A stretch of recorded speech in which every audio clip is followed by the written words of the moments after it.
You ever hit 2 p.m. and realize that you have nothing left in the tank? Like you've been on all day, but somehow haven't made a dent in what really matters. Well, that used to be about every day for me. Until one morning on a 90-degree day, I did something differently. And everything shifted. That morning, something clicked. I realized it wasn't just fatigue I was carrying, it was that I was spending my best energy in the wrong places. Like many, I was pouring everything into work, and everything else that mattered inevitably got my leftovers. But here's a truth that I had to learn. Not every hour in your day is created equal. If you keep giving your peak energy to the least meaningful things, you'll never have enough left for your creative work, no matter how motivated you are. It's not about productivity hacks, it's about reclaiming your creativity before it's drained. So it's one of those brutally hot 90-degree days, right? The kind of heat that usually wrecks me personally. Normally, when I mow the lawn in that kind of weather, I come in completely drained, sweat-soaked, dizzy, dehydrated, and honestly, useless for the remainder of the day. But this day feels different. I've decided, almost on a whim, to mow earlier than usual. And about halfway through, I noticed something strange. I'm not dying. In fact, I have more stamina than I expected, way more.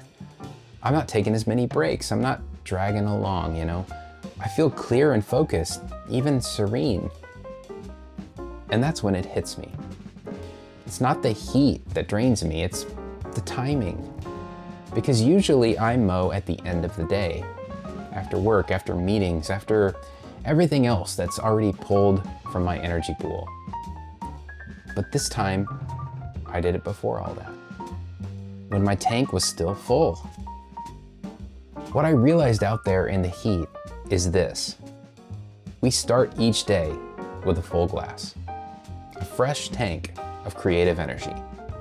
And every action we take, every task, every conversation, every decision, sees us pour a little bit of that energy out.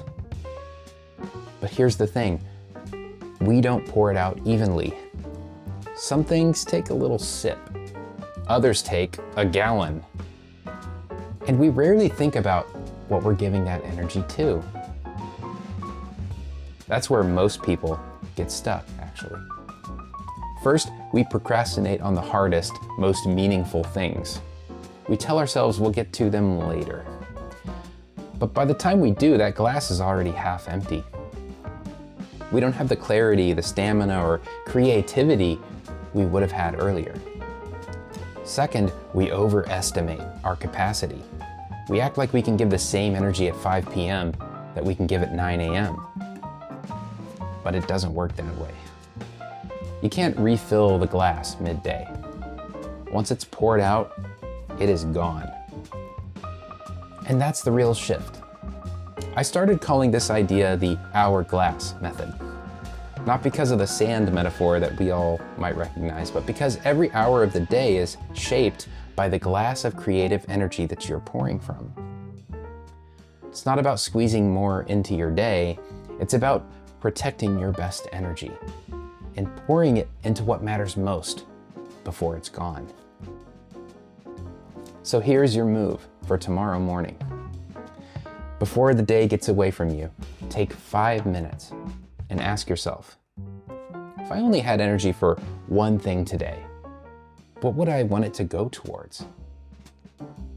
Then do that thing first. It doesn't have to be big, it just has to be yours. And I'd love to hear from you. What's one part of your creative life that's been getting your leftovers lately? Drop it in the comments below. I read every one and they help shape what I create next. And if you've been wondering how to actually reconnect with your creativity, not just schedule it, but feel it again, there's another video that I want you to see right here. It's the one that helped me finally come back to myself. Thanks for watching.